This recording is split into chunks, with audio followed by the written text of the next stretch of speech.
Capítulo 8. A visão turva de um ambiente familiar me fez piscar algumas vezes para reconfirmar que o que eu estava vendo não era um sonho. Ao que parece, eu parecia estar de volta ao meu antigo corpo. Levantei-me do sofá em que estava sentado e saí do meu quarto no castelo. Uma jovem empregada, que estava esperando por mim do lado de fora, cumprimentou-me respeitosamente imediatamente. Bom dia, Rei Grey. Eu nem me incomodei em olhar em sua direção, caminhando enquanto ela me seguia alguns metros de distância. Chegando ao pátio onde todos os treinandos estavam alinhados com as espadas seguras na frente deles, voltei minha atenção para os instrutores gritando com eles sobre postura e respiração adequadas.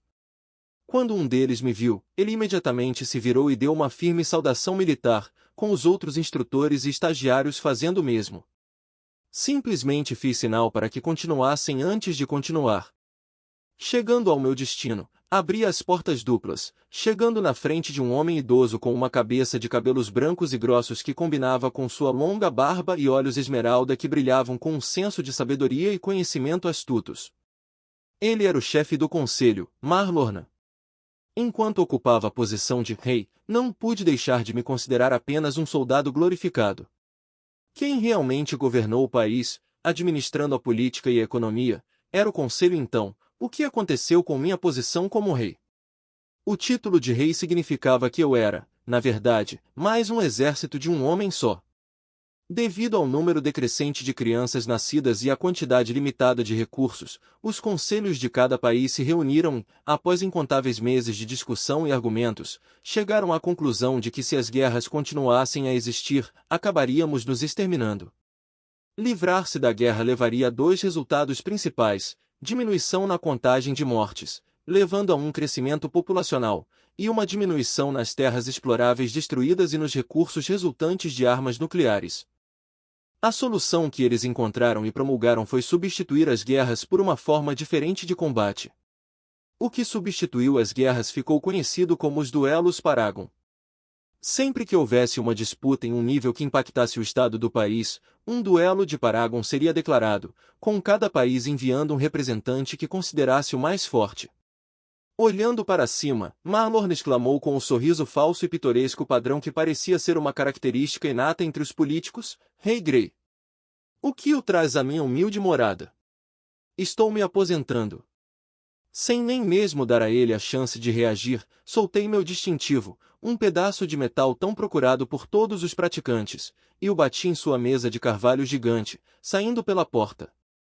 O que tenho vivido todos esses anos? Eu era um órfão que havia sido criado em um campo projetado para suscitar duelos. Eu tinha 28 anos, mas nunca namorei, nunca amei. Passei toda a minha vida até agora apenas para ser o mais forte. E a troco de quê? Admiração? Dinheiro? Glória? Eu tinha tudo isso, mas nunca em 1 milhão de anos eu escolheria ter isso sobre o que eu tinha na cidade de Asher. Eu senti saudades da Alice. Eu senti saudades do Reynolds. Eu senti saudades do Durden. Eu senti saudades da Jasmine. Eu senti falta da Ellen. Eu senti falta da Angela. Eu até senti saudades do Adam. Mamãe. Papai. COF. COF. Eu abri meus olhos novamente, com árvores altas e vinhas penduradas enchendo minha visão enquanto eu estava deitada de costas. No entanto, desta vez, a dor excruciante que me deu as boas-vindas me disse que eu não estava sonhando. Onde eu estava? Como eu estava vivo? Tentei me levantar, mas meu corpo não escuta. A única coisa que consegui fazer foi virar a cabeça, e até isso envolvia uma série de dores latejantes no pescoço. Olhando para minha direita, vi minha mochila. Virei lentamente a cabeça para a esquerda, cerrando os dentes por causa da dor. Meus olhos se arregalaram com a visão e eu imediatamente tive que resistir à vontade de vomitar. À minha esquerda estava o que restou do mágico que eu havia arrastado comigo. Uma poça de sangue cercou o cadáver, cujo corpo provavelmente tinha mais ossos quebrados do que os ainda intactos. Eu podia ver os ossos brancos de suas costelas projetando-se para fora da cavidade afundada do peito com uma pilha de suas entranhas ao lado dele. Seus membros estavam espalhados em ângulos não naturais, com o crânio do mago despedaçado nas costas com um pouco de massa cerebral escorrendo junto com o sangue. Seu rosto estava congelado em uma expressão de surpresa e descrença, exceto por seus olhos completamente vermelhos, já que um rastro de sangue seco ainda era visível em suas órbitas. Eu não conseguia virar minha cabeça rápido o suficiente. Com meu corpo já enfraquecido sendo agredido tanto pela visão horrível quanto pelo cheiro repugnante, eu vomitei o que sobrou no meu estômago até que fiquei com o estômago totalmente vazio. Mesmo em minha vida passada, nunca havia encontrado um cadáver tão mutilado. Com o fedor nauseante e os insetos se banqueteando com o sangue, não pude deixar de me sentir mal. Com partes do rosto e do pescoço cobertas pela minha própria regurgitação, finalmente consegui virar a cabeça para livrar minha visão dos restos grotescos do mago. Como eu ainda estava vivo! Não pude deixar de me perguntar o que tinha acontecido enquanto eu estava inconsciente. Claramente, o mago estava vivo até o pouso. Então o que aconteceu comigo? Eu deveria estar muito parecido com este cadáver agora, talvez até pior, mas não só eu estava bem, eu nem pareço ter um osso quebrado. Eu ponderei sobre as possíveis respostas até que fui interrompido por um forte resmungo do meu estômago. Mais uma vez, tentei me levantar, lutando contra os protestos do meu corpo. As únicas partes do meu corpo que parecem estar me ouvindo agora são meu braço direito e meu pescoço para cima. Imbui mano em meu braço direito e usei meus dedos para arranhar meu caminho, arrastando meu corpo, para alcançar minha mochila. Não podia estar a mais de 1 metro de distância, mas demorou o que pareceu 1 hora até que finalmente consegui alcançá-lo.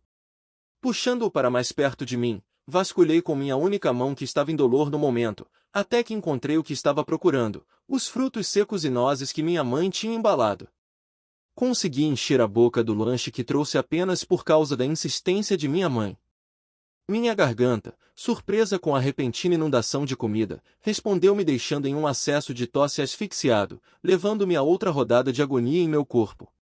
Procurando o saco de água dentro da minha mochila, eu lentamente derramei um pouco da água na minha boca antes de colocar outro punhado do lanche na minha boca.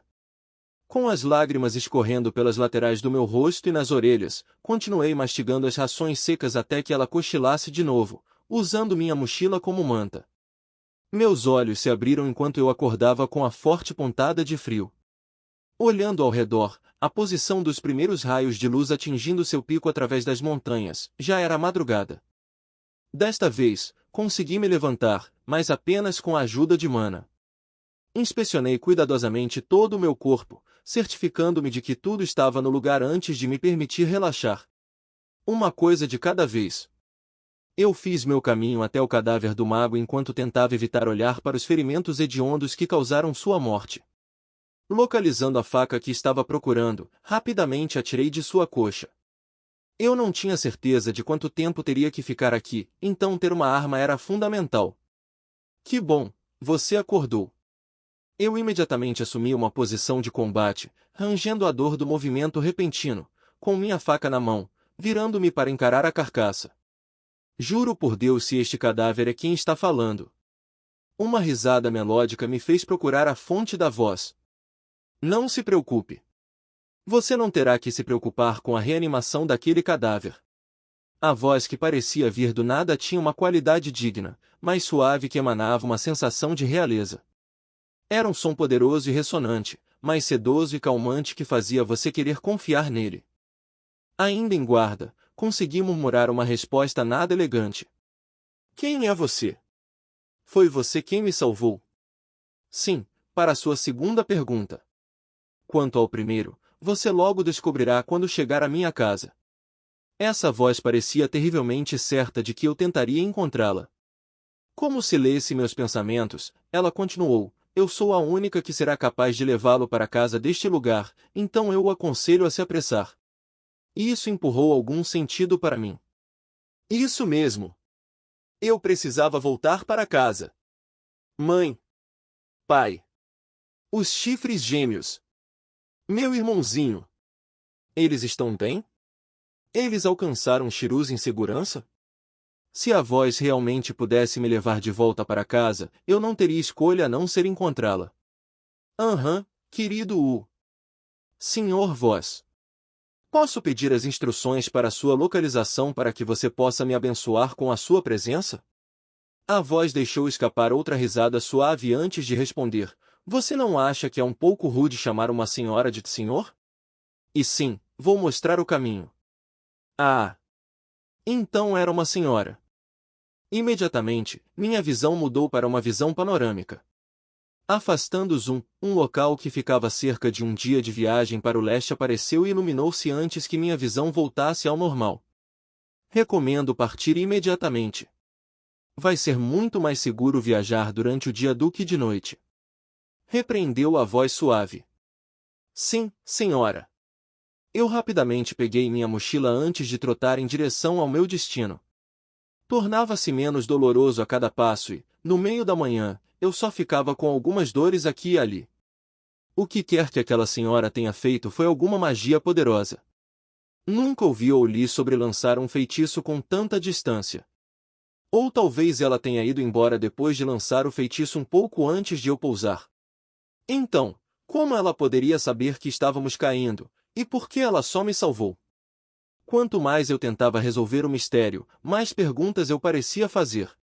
Ouvindo um som gorgolejante fraco, fui na direção, avistando um riacho estreito. Sim! Eu exclamei. Eu estava absolutamente sujo. Meu rosto e pescoço ainda tinham um fedor de ácido estomacal, enquanto minhas roupas estavam rasgadas e cobertas de fuligem. Quase correndo, eu me lancei no riacho, esfregando vigorosamente meu rosto e corpo. Tirando minhas roupas e depois de brevemente lavá-las, coloquei-as sobre uma rocha próxima para secar. Depois de terminar o banho refrescante, caminhei em direção às minhas roupas ainda úmidas quando... Cucucu! Que agradavelmente despreocupado. Reflexivamente, minhas duas mãos se abaixaram para cobrir minha área preciosa enquanto eu curvei minhas costas, tentando fazer meu corpo o menor possível. Não se preocupe, não havia muito para ver. Estremeci ao quase sentir a voz piscar para mim. Que rude! Meu orgulho! Resmungando, quase quis argumentar que meu corpo não estava desenvolvido, mas optei por ignorar a voz e colocar minhas roupas. Au! Não faça beicinho. Peço desculpas, a voz abafou uma risada.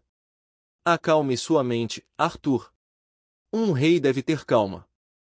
Depois que coloquei minhas roupas, a voz pervertida pareceu ficar em silêncio.